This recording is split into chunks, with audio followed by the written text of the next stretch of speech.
O canal Vozes do Transporte tem apoio da Volvo. Siga com a Volvo Caminhões rumo ao zero acidentes.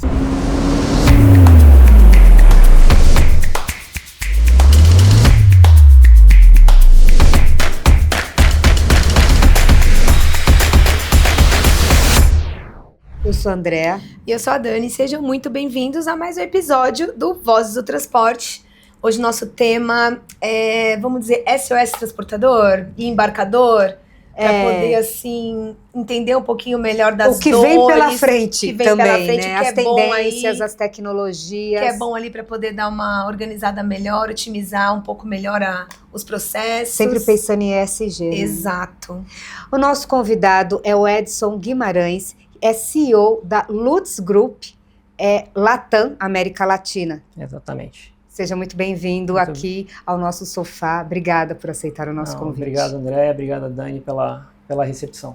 Então, agora vamos conversar bastante sobre isso, que eu acho que é um assunto de muito interesse aí de quem vive do transporte, né? Que quando a gente fala de fechar as contas, que às vezes realmente é necessário, né? Uma gestão melhor. E agora entrando aí na questão do ESG, caminhões, com esses combustíveis alternativos, enfim. Primeiro, vamos lá, explica pra gente o que é, de fato, a Lutz, né? Qual é a real atuação dela dentro do mercado de transporte. E, claro, a gente não podia deixar de falar também, de mencionar Lutz e Scania, o que isso tem a ver. Não, perfeito. A Lutz foi a primeira startup, digamos assim, que a Scania criou globalmente há 10 anos atrás, na verdade. Inclusive, ontem nós comemoramos globalmente nosso aniversário de 10 anos como empresa. A Lutz opera no Brasil há cerca de 8 anos e meio já, né? E acho que uma coisa que eu gosto sempre de falar e que eu aprendi quando eu entrei na Lutz é que o motivo da criação da Lutz foi para ser a catalisadora da logística do futuro. Ou seja, ser de fato um braço no mercado que pudesse testar e ajudar empresas a implementarem novas tecnologias e ganharem celeridade, digamos assim, na implementação dessas novas tecnologias. No Brasil, né, e no mundo, nós somos uma empresa de serviços logísticos integrado. O nosso foco está muito pautado em logística com eficiência e sustentabilidade. E a nossa proposta de valor para a América Latina, hoje, estrategicamente, com foco grande no Brasil, é suportar o embarcador, né, ajudar o embarcador a fazer a transição energética da logística rodoviária do diesel para tecnologias verdes, seja ela caminhão a gás, caminhão elétrico, com paridade de custo. Como? Através do ganho de eficiência operacional. Então, o ganho de eficiência financiando a migração para o verde, a migração para uma logística rodoviária sustentável. Porque hoje a gente percebe que não é uma coisa tão simples, né? É simplesmente você querer ter um caminhão a gás ou elétrico na sua frota, sem você antes fazer uma prévia organização ou entender desse negócio, porque não dá para dizer que é a mesma coisa que você comprar um caminhão a diesel. Você realmente precisa estar bem estruturado e bem planejado, talvez, ou com uma gestão bem eficiente, para que isso faça sentido. É isso, mais ou menos? Não, acho que você está tocando em... Acho que assim, não existe uma bala de prata, mas a sua colocação ela é perfeita. Porque se você for simplesmente sair de como você opera hoje uma frota a diesel, a gente não escuta falar em ecossistema do diesel, mas a gente escuta muito falar da necessidade de habilitar um ecossistema verde. Porque o diesel ele já está estabelecido. Então você sabe aonde abastecer, nós temos uma frota grande, historicamente também bastante antiga no nosso país, Exato. Que funciona a diesel. Então, se você simplesmente, eu vou tirar uma operação a diesel hoje e vou para uma operação verde, você vai encontrar inúmeros desafios, sendo, o caminhão ele é mais caro. Qual que é a incerteza em relação à manutenção? Aonde que eu vou abastecer esse caminhão? E é aí que a Lutz entra, para habilitar esse ecossistema. Né? E muitas vezes a nossa tese e os exemplos que nós temos com clientes, ele está pautado muito em eu trago eficiência operacional, ou seja, por exemplo, eu melhoro o ciclo de produtividade de um caminhão, eu faço mais viagens com aquele mesmo caminhão no mesmo período de tempo, para que eu possa, então, financiar com paridade de custo para uma tecnologia verde. Né? E a gente fala muito da questão do ecossistema, porque a Lutz ela tem vários parceiros, inclusive.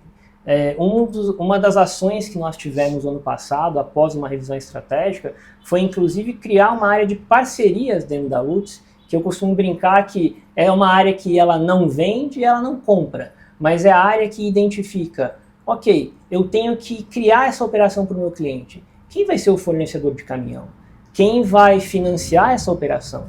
Quem vai construir a infraestrutura? Da onde vai vir o combustível? E a Lutz, então, ela acaba sendo um ponto único para o embarcador conseguir habilitar esse ecossistema e migrar do diesel para o verde. De uma maneira rentável, né? Exatamente. E não necessariamente a Lutz hoje pode atuar como um operador logístico e ofertando junto, obviamente, essas soluções, ou só oferecer as soluções, não ou utilizando já a ferramenta da empresa, por exemplo, no caso do embarcador, tem embarcador que tem frota própria, como tem embarcador que utiliza aí outros operadores logísticos. Vocês podem atuar de que forma? Olha, eu vou responder isso focado no Brasil primeiro, e depois, se a gente quiser explorar um pouco o modelo de negócio da Europa, a gente pode fazer isso também. Hoje, no Brasil em si, nós sempre temos a perna do transporte.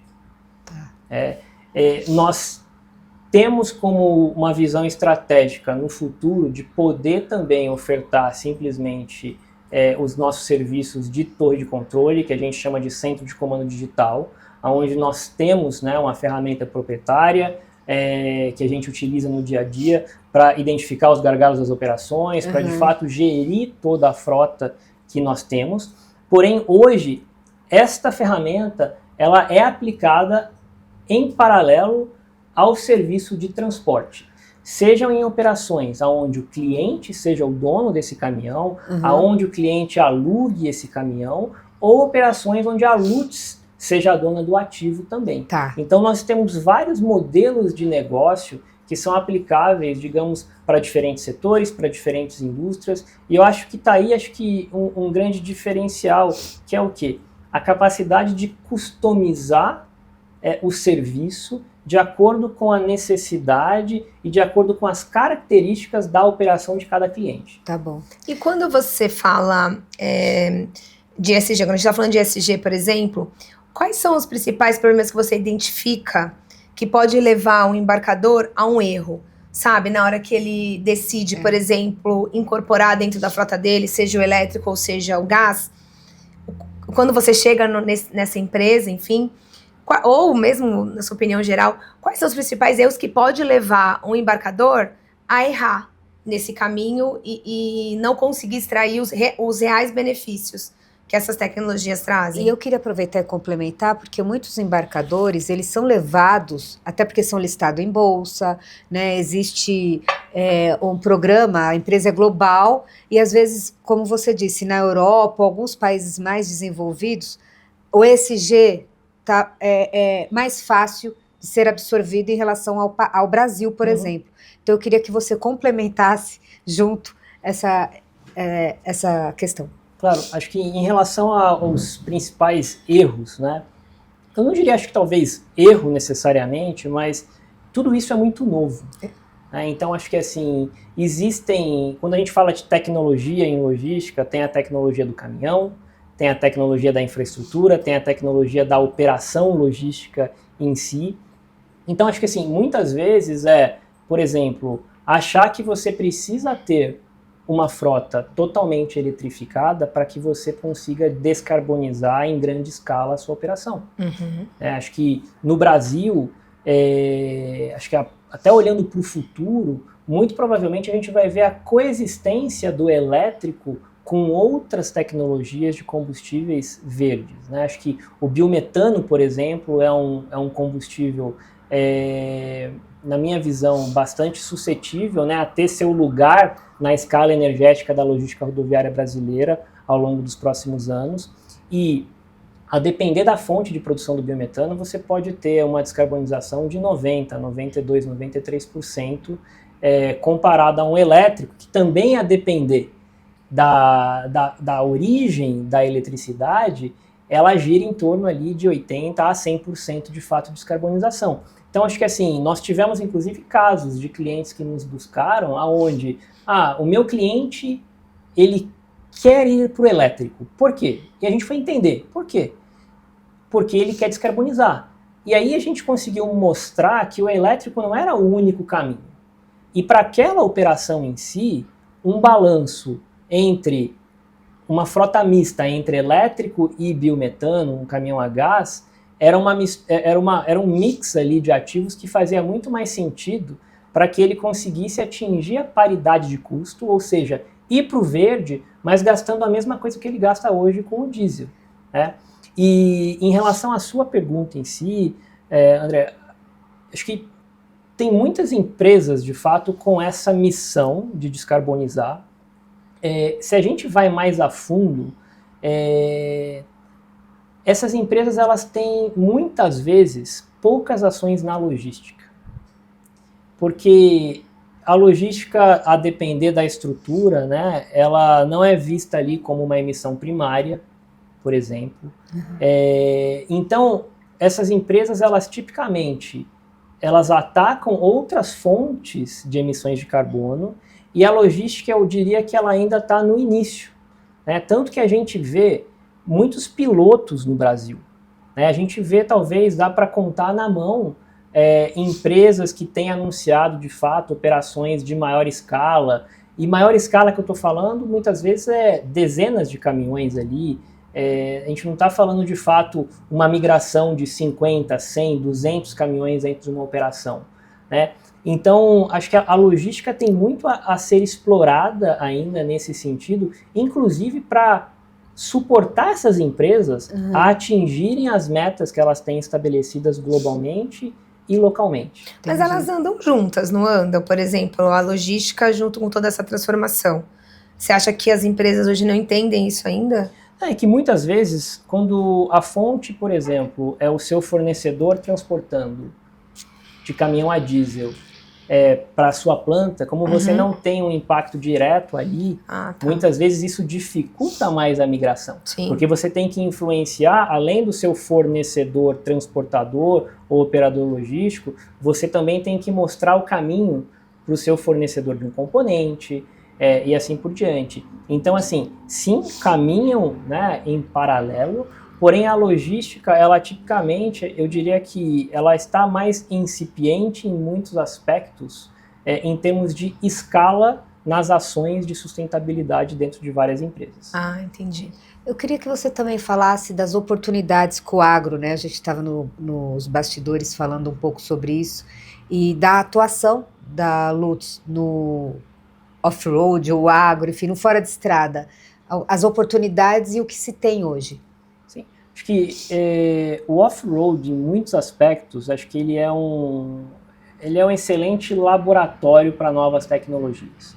Acho que a Lutz, ela tem um grande diferencial, inclusive histórico. Nosso primeiro cliente no Brasil, né, é uma empresa de cana-de-açúcar no setor de energia, e primeiro que, tipicamente, no off-road a gente fala de espaços confinados, onde você consegue testar e muitas vezes aplicar novas tecnologias de uma maneira mais simples, porque, exemplo, né, um caminhão autônomo, é muito mais fácil você conseguir testar dentro de um ambiente confinado, fora de rodovias públicas, por exemplo, do que você fazer um teste real numa rodovia pública.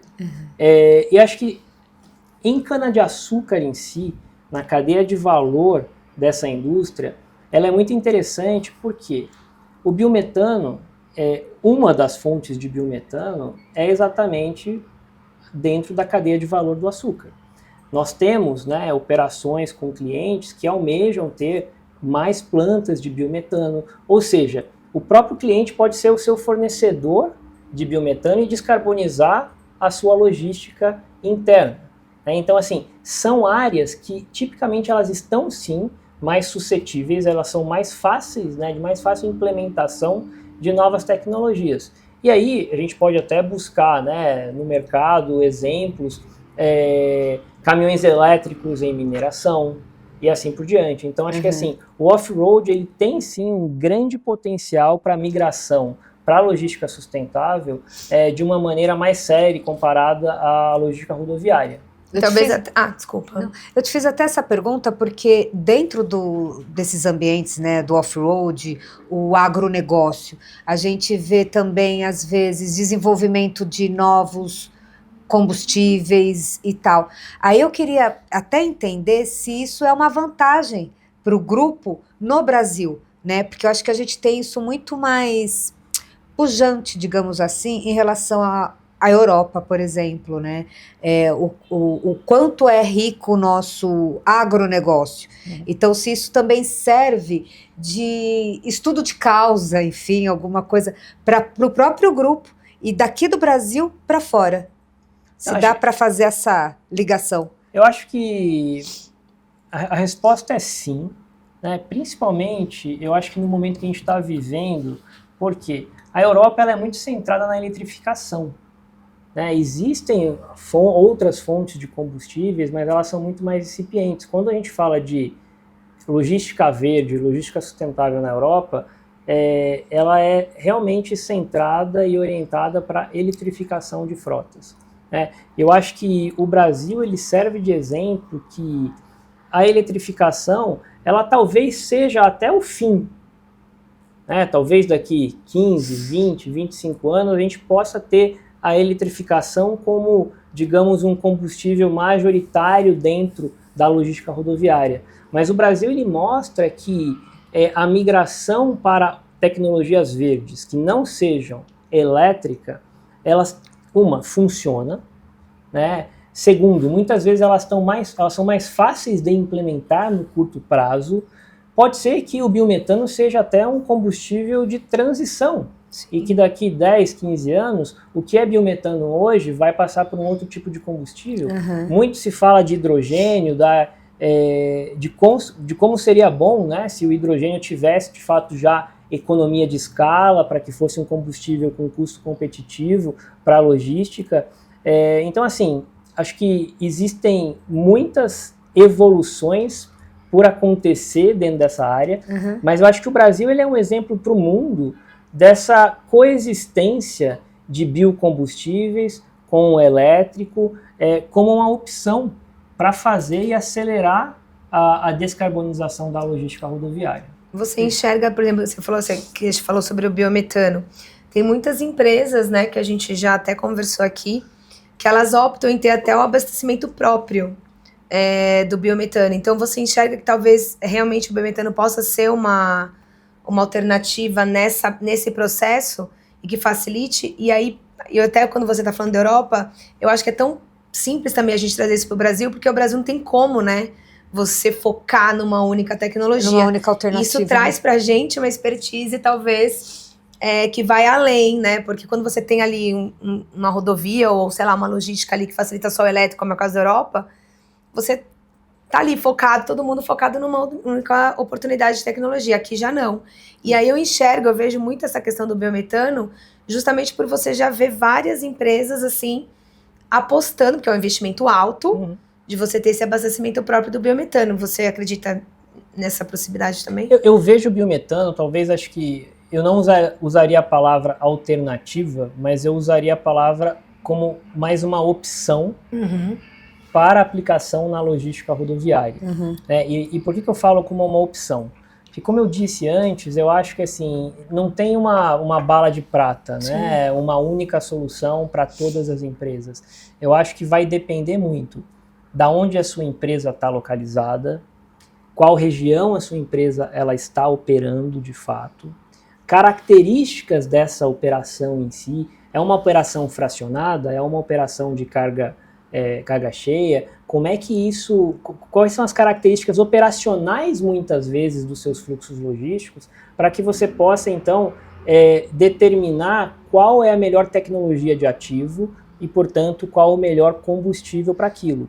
Mas sim, esse movimento do biometano, eu acho que ele é mais uma evidência, né, que o mercado considera isso, de fato, uma fonte viável para a descarbonização da logística. Sim. Né? E eu acho que esse ponto que você mencionou, a gente vê, né, e acompanha várias empresas, de fato, investindo em ter essa infraestrutura própria, e isso é um ponto muito interessante, porque você precisa habilitar o ecossistema. Diferente de um caminhão a diesel, que você pode parar em diferentes postos já estabelecidos numa rede para você abastecer, você precisa trazer a infraestrutura para determinados fluxos logísticos. Então, acho que isso é um movimento natural daquelas empresas que queiram, de fato, ser sustentáveis ou que queiram, de fato, oferecer uma logística sustentável como alternativa ao diesel, deles fazerem isso, Sim. porque você está habilitando o ecossistema, como eu disse anteriormente. Uhum. E o ESG, ele não está só focado em combustíveis, né? Eu faço esse questionamento porque ontem mesmo a gente estava falando com uma transportadora, né, uma executiva, e ela falou, por exemplo, ela vai começar a adotar caminhões alternativos, inclusive a gás, acho que da Scania, só que ela disse, né, o ESG, ele está focado no TCO, como você também disse. Então, às vezes, você precisa de uma solução muito mais além do combustível e tal, e você alcança de uma forma até, talvez... mais precisa, assim, né? E você concorda com isso? E aí eu queria saber o que vem também junto, né? Você falou da operação logística, que vocês podem entregar algumas tecnologias, e o que está embarcado em tudo esses serviços da Lutz, que pode ajudar, não havendo, de repente, a necessidade de um veículo alternativo, ainda ser o diesel. Existe essa possibilidade? Eu diria assim, né? Como eu falei anteriormente do caso a caso, e eu recebo muitas essas perguntas, a Lutz ela só opera caminhão verde? A resposta é não, porque o nosso foco está na otimização operacional. E a otimização operacional, se eu consigo migrar um caminhão, uma frota que seja de 15 anos de idade média para uma frota nova ou de 3 anos de idade média, muito provavelmente eu vou estar indo para um caminhão Euro 6, aonde se eu utilizar o diesel da mesma maneira que utiliza hoje, eu já vou estar diminuindo e reduzindo o footprint de emissão de carbono daquela empresa. Uhum. E, além disso, o fato da otimização operacional, né, com aquela mentalidade de fazer mais com a mesma quantidade, dentro do mesmo tempo, eu já estou reduzindo também a emissão de carbono. Sim. Né? Eu estou transformando aqueles ativos que o cliente possui hoje, deixando eles mais produtivos e, portanto, reduzindo a emissão de carbono. Então, isso também faz parte da nossa visão, principalmente atrelado a uma visão de médio e longo prazo de mercado que a gente tem, que a logística verde, ela não é um se, ela é um quando. Então, se nós conseguirmos trazer eficiência para uma frota a diesel hoje, reduzir a emissão de carbono dos nossos clientes, eu também como empresa, né, nós também como empresa, nós estamos mais suscetíveis a sermos os parceiros para a migração para o verde na hora que aquele cliente estiver preparado. Na hora que eventualmente tiver a infraestrutura próxima da operação dele, no momento onde o cliente estiver preparado para fazer investimentos maiores, talvez em infraestrutura de eletrificação, se esse for o caso, e assim por diante. Então, acho que, independente se diesel ou puramente verde, o grande foco está em trazer eficiência logística. Tanto que tem empresas no mercado que nos procuram e eles têm claramente um foco anunciado no mercado de ESG, de sustentabilidade, de buscar, né, práticas amigáveis aí ao meio ambiente, mas que, dado ao contexto do negócio, eles precisam reduzir custo num curto prazo. Então não cabe um investimento em um ativo. Exato. Tá. E aí a gente entra para quê? Otimizar aquela operação logística. Ah, mas Edson, mas você não está migrando para o verde, mas eu estou reduzindo ainda assim o footprint de carbono daquela empresa, porque eu estou trazendo maior eficiência para aqueles ativos. Talvez não no número ou no mote que eles acham necessários, mas você já convergindo em TCO, redução de TCO. Exato. O primeiro passo está sendo dado para a migração para o verde. Porque ele faz isso, ele vai aumentar a renda e ele consegue, de repente, investir. É toda uma cadeia que vai... Até queria saber, uma curiosidade. Hoje, quem te procura já vem com esse anseio?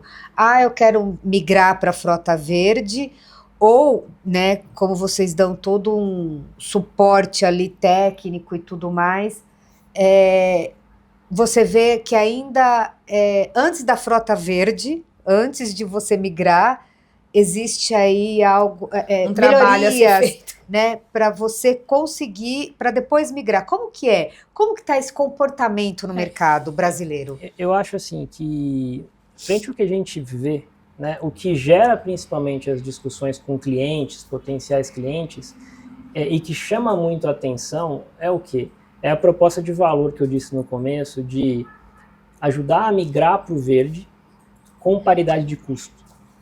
Porque, inclusive, nós fizemos um estudo de mercado no início do ano passado, com mais de 50 empresas, entrevistamos cerca de 15 executivos também do mercado brasileiro, onde a gente vê que muitas empresas, principalmente aquelas orientadas para o ESG, elas estão, digamos assim, elas topam pagar um pouco mais caro, às vezes, pela logística, para fazer piloto, para testar a tecnologia. Entendi. Mas a escalabilidade, ou seja, sair daqueles 5, 10 caminhões verdes e ir para 50, 100 caminhões verdes, o grande entrave ainda é o TCO.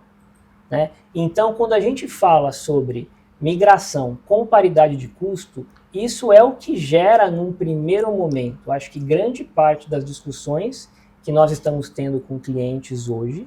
Porém, uma vez que essas conversas elas se iniciam, muitas vezes elas podem ir para uma direção de, olha, neste fluxo eu preciso reduzir custo, porque ela está muito cara. E eu preciso, eventualmente, tá tudo bem manter o diesel neste momento, desde que eu consiga fazer com maior eficiência. Nesta parte, eu acho que é um fluxo logístico onde nós gostaríamos, né, o cliente falando, de ir para o verde. E a gente consegue, né, dentro do nosso expertise, com as análises que a gente traz para a mesa, identificar e mostrar os trade-offs. Olha, faz sentido o que você está falando, não faz sentido, tá aqui sugestões de caminhos que você poderia seguir. E ele entende isso, porque eu tenho essa curiosidade, até porque você está dentro de grandes embarcadores, né, visita diversos tipos de embarcadores, né, você falou que é o teu forte, né, da empresa.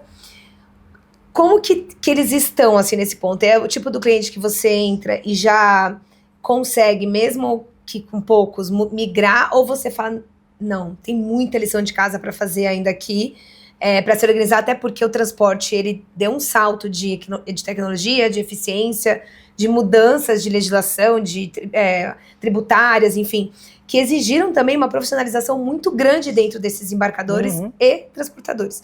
Então, quando você chega nesse novo cliente ou num cliente e ele tá ali, olha, eu quero migrar, tal, você enxerga mais o cara que já tá pronto, a empresa que já tá pronta, ou aquela que ainda tem a lição de casa todinha ali para fazer? Para fazer, né? Como que você enxerga que tá tão profissional já assim, os nossos embarcadores? Não, eu acho que assim, eu vou te responder isso daqui, acho que talvez em 3 pontos, né? Primeiro que assim, independente de estar já pronto ou não, acho que o nosso papel é preparar esse cliente e muitas vezes fazer isso em paralelo. Vou melhorando e otimizando a operação dele para garantir que essa migração ela aconteça no curto prazo.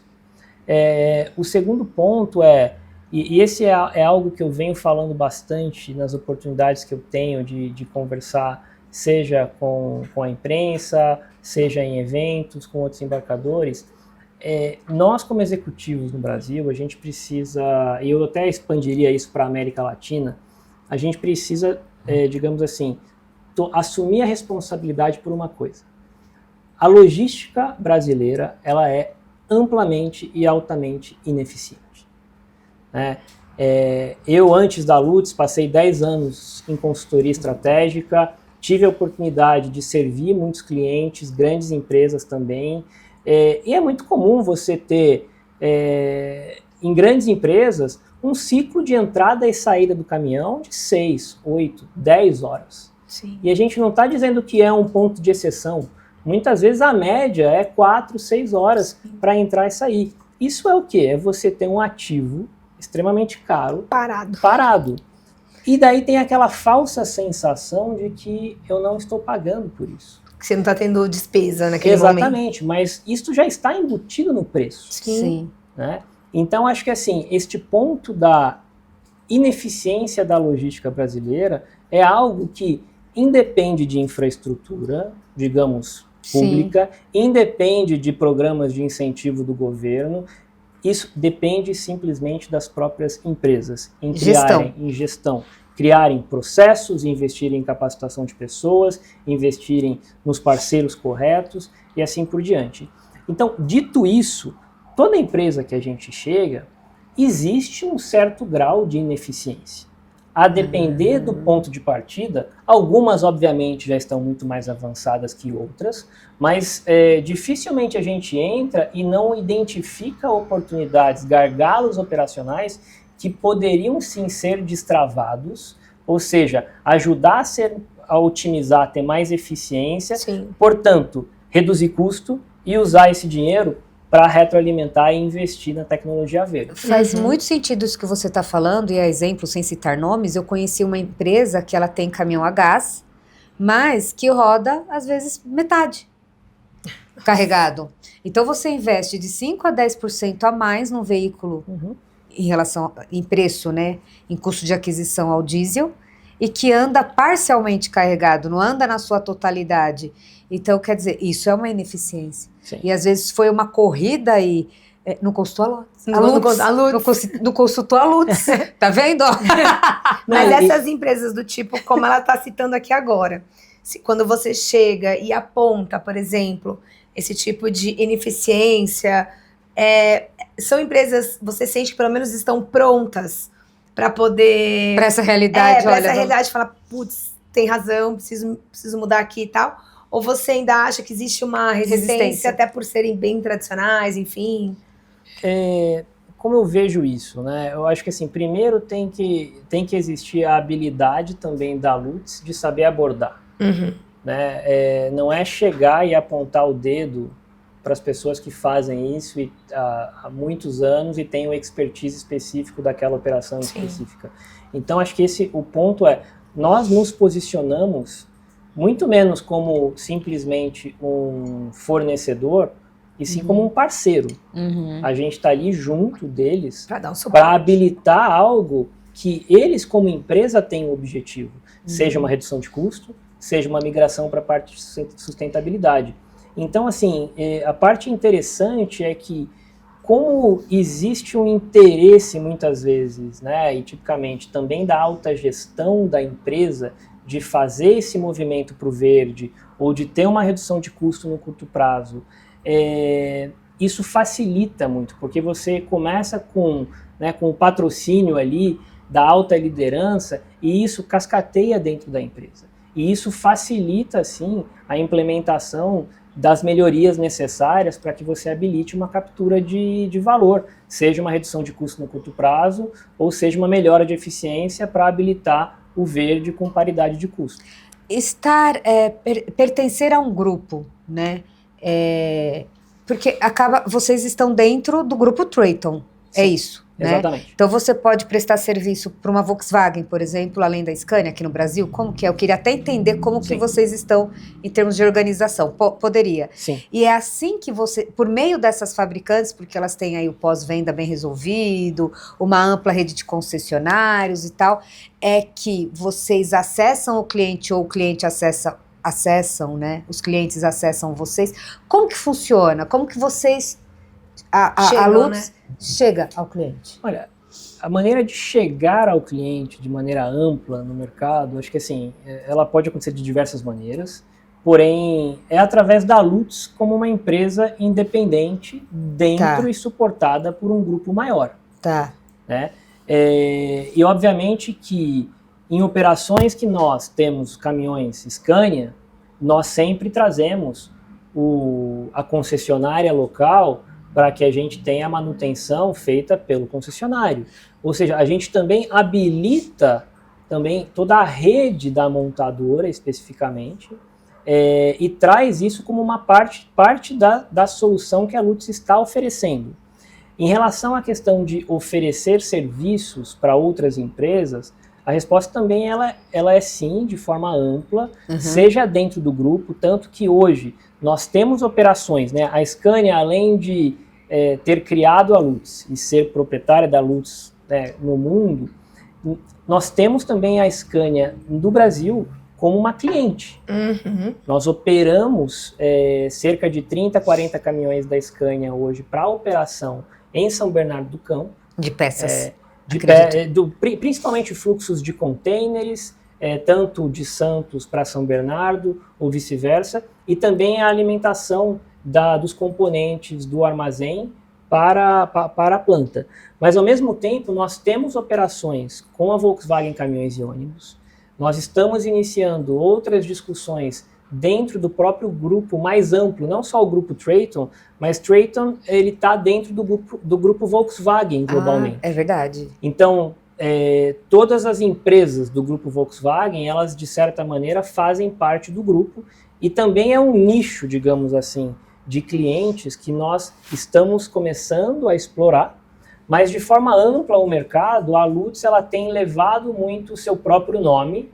Obviamente que sempre que possível a gente tenta trazer a Scania para suportar com o expertise técnico, muitas vezes desses ativos, porque tecnologia de caminhão a gás, tecnologia de caminhão elétrico, são tecnologias novas comparadas ao motor de combustão interna. Então, isso tudo muitas vezes traz também mais conforto ao embarcador de saber que ele está fazendo, né, uma parceria, está tendo uma discussão com uma empresa de um grupo que pode oferecer também o expertise técnico em relação aos ativos e não somente a operação logística em si. Certo. Embora operação logística e foco em produtividade da operação, seja de fato o nosso core como empresa. Legal. Agora eu queria uma opinião sua, vamos ver se você pode me dar. Até para você estar dentro de embarcadores e transitar aí, né, dentro também das fabricantes, enfim, ter acesso às tecnologias. Se você pudesse dar uma opinião em que pé está hoje o transporte, qual a sua visão do transporte brasileiro, até porque você também consegue comparar com a Europa, enfim. E Latam, né? E Latam, verdade. Como que é a sua visão? Estamos evoluindo realmente?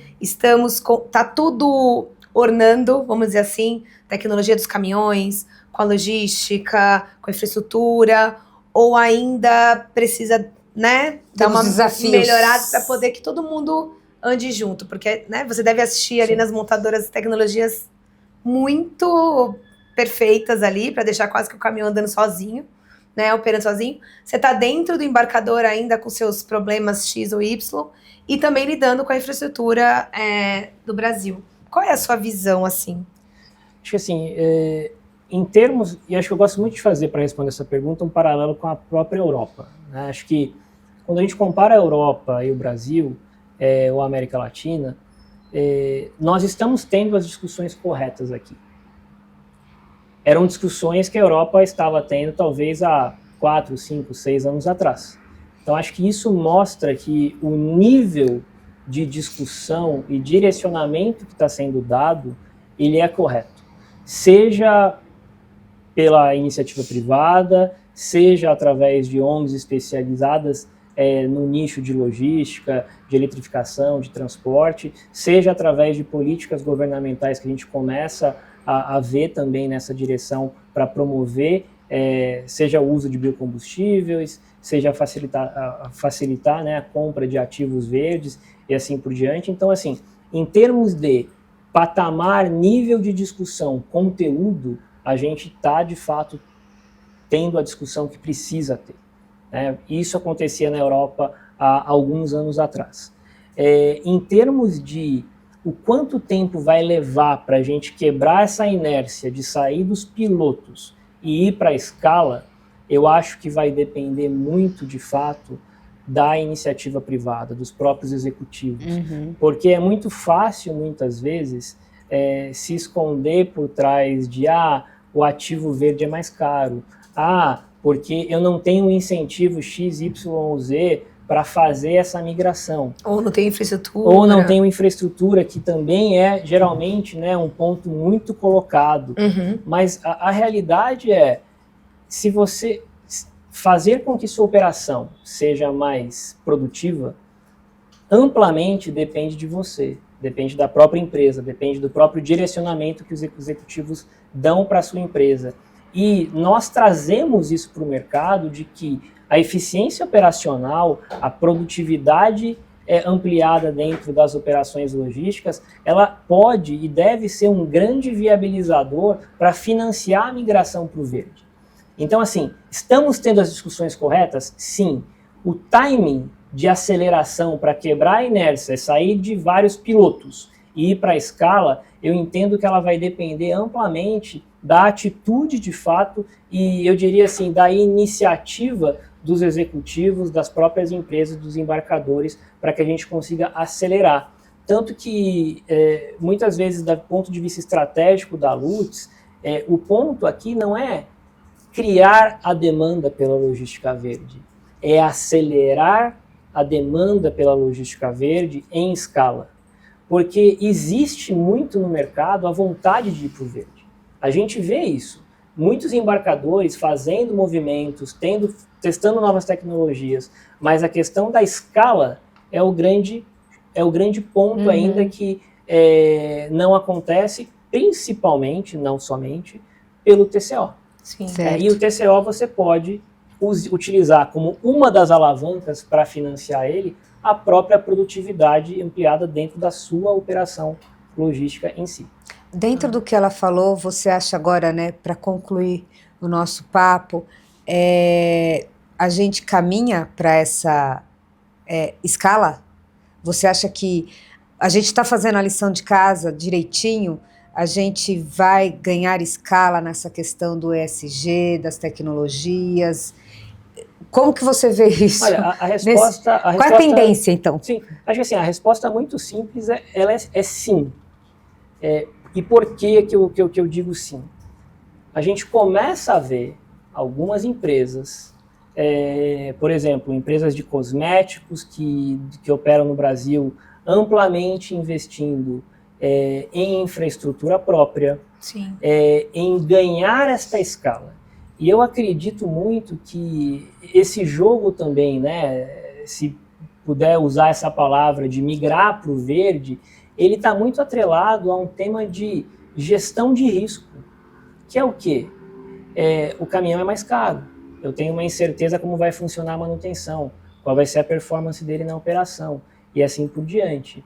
Mas a partir do momento que algumas empresas no mercado começarem a mostrar que é possível desafiarem o status quo, sair da inércia que eu falei e servirem como referência para outras empresas, aí sim a gente vai conseguir acelerar isso, na minha opinião, com muito mais velocidade.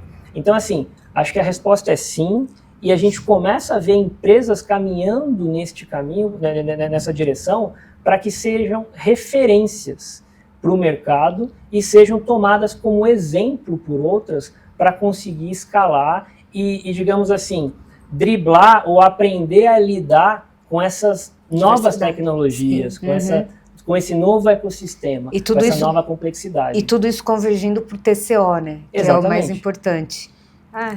Bom, Edson, a gente concluiu o nosso bate-papo, mas a gente tem um quadro aí para convidar você para participar, que é o nosso final, que é mitos e verdades dentro do tema que a gente conversou agora. Pode ser? Vamos lá. Topa o desafio, então roda a vinheta.